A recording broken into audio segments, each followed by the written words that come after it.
Hello दोस्तों, welcome to the movie diaries. भविष्य की एक ऐसी दुनिया जहां रिसोर्सेज को रिच और पावरफुल लोगों ने पूरी तरह से कंट्रोल कर लिया है।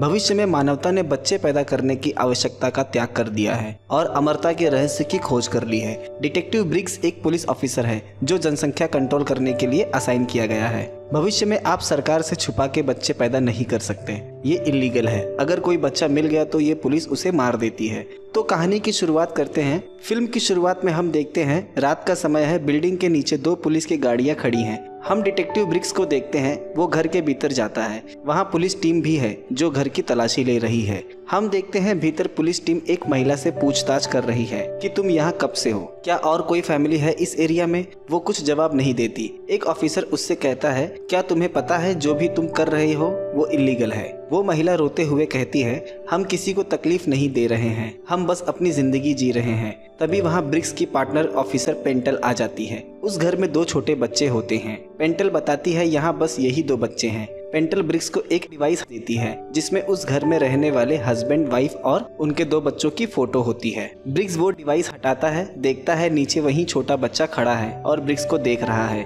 पुलिस उस महिला को बाहर ले जाने लगती है। वो महिला ब्रिग्स से कहती है कि वो बस बच्चे हैं और हम लोगों ने कुछ गलत नहीं किया है। दरवाजा बंद हो जाता है। ब्रिग्स वो दोनों बच्चों की तरफ देखता है। उसमें से एक बच्चा ब्रिग्स को टेडी दिखाता है। ब्रिग्स अपनी गन से दोनों को गोली मार देता है। ब्रिग्स वहां से निकल जाता है। हम देखते हैं ग्लोबल वार्मिंग की वजह से सरफेस काफी पॉल्यूटेड हो गया है। वहां अब सिर्फ गरीब और कमजोर लोग ही रहते हैं। अमीर और ताकतवर लोगों ने अपने लिए काफी ऊंची इमारतें बना रखी हैं जो सरफेस और पॉल्यूशन लेवल से काफी ऊपर हैं। हम देखते हैं ब्रिग्स एक पार्टी में गया है। वहाँ वो अपनी गर्लफ्रेंड अलाइस से मिलता है जो कि एक वोकलिस्ट है। अलाइस कहती है बच्चे न पैदा करने की बहुत छोटी सी कीमत है हमेशा के लिए जवान बने रहने के लिए। वो कहती है कल मेरा बूस्ट है, तुम आ रहे हो। बूस्ट एक तरह का ट्रीटमेंट है जो इन लोगों को जवान बने रहने के लिए लेना पड़ता है। तभी वहाँ एक लेडी आकर अलाइस को अपने साथ लेकर चली जाती है। ब्रिग्स क्लैप कर रहा होता है। तभी वो देखता है उसके हाथ पे खून के छींटे हैं। ये उन्हीं बच्चों के खून के छींटे थे जिसको आज उसने मारा था।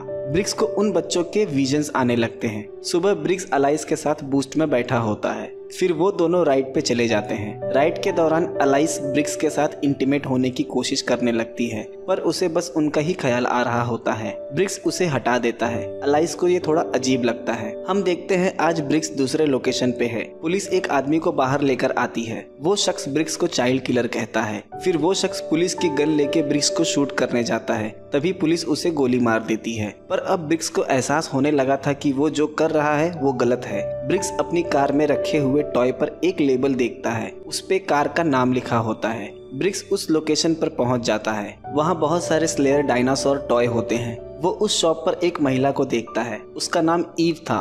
वो टॉय खरीद रही थी। वो ब्रिग्स को थोड़ा अलग लगती है। ब्रिग्स उसका पीछा करता है। वो देखता है ईव का घर शहर से दूर आइसोलेटेड प्लेस पे है। ब्रिग्स घर के अंदर जाने लगता है। वो देखता है उस ईव की एक छोटी बेटी है। ब्रिग्स का शक सही था। ईव ब्रिग्स को देखते ही बच्ची को हाथ में उठा लेती है।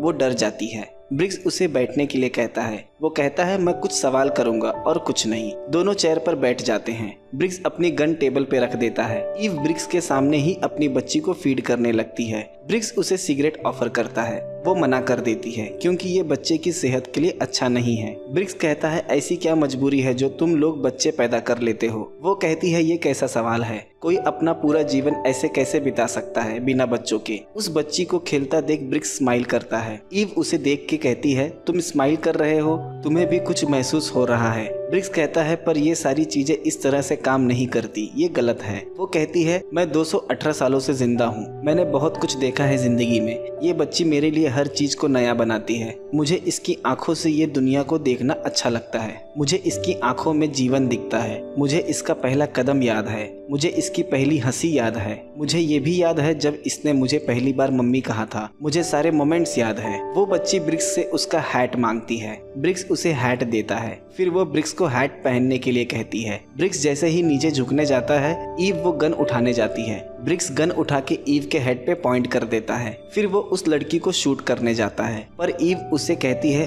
वो उस लड़की के बदले उसकी जान ले ले। वो लड़की रोने लगती है। ब्रिग्स गन हटा देता है। ब्रिक्स को एहसास हो जाता है कि अब तक जो वो गलतियां कर रहा था अब उसे नहीं दोहराएगा। वो उन्हें अकेला छोड़ के वहां से निकल जाता है। ब्रिक्स मन से दुखी हो जाता है। फिर वो देखता है सामने ऑफिसर पेंटल है। वो ब्रिक्स को ट्रेस करते हुए वहां तक आ गई है। पेंटल को भी सब पता चल जाता है कि इस घर में एक छोटी बच्ची है। ब्रिक्स पेंटल को शूट कर देता है और पेंटल भी ब्रिक्स को शूट कर देती है। वो बाहर जाता है। बारिश की बूंदें उसके चेहरे पर गिरने लगती है। उसे इस बात की खुशी थी कि उसने उस छोटी लड़की को नहीं मारा और फिर वही नीचे गिर जाता है और फिल्म यहीं खत्म हो जाती है। अब इस शो का सबसे अहम सवाल कि बच्चे रखना क्यों इलीगल है। भविष्य की दुनिया में लोगों ने मृत्यु पर विजय पा ली है। वहाँ ऐसे प्रोसीजर मौजूद हैं जिससे इंसान अनंत काल तक जिंदा रह सकता है। चोट लगने से आप मर सकते हो पर एजिंग से आपकी मृत्यु कभी नहीं होगी। अब आप ऐसी दुनिया में रहोगे जहाँ कुछ लोग मरते हो तो और जो मेजॉरिटी है 100 सालों से भी ऊपर जीती है। तो आप सोचो जो नए बच्चे पैदा होंगे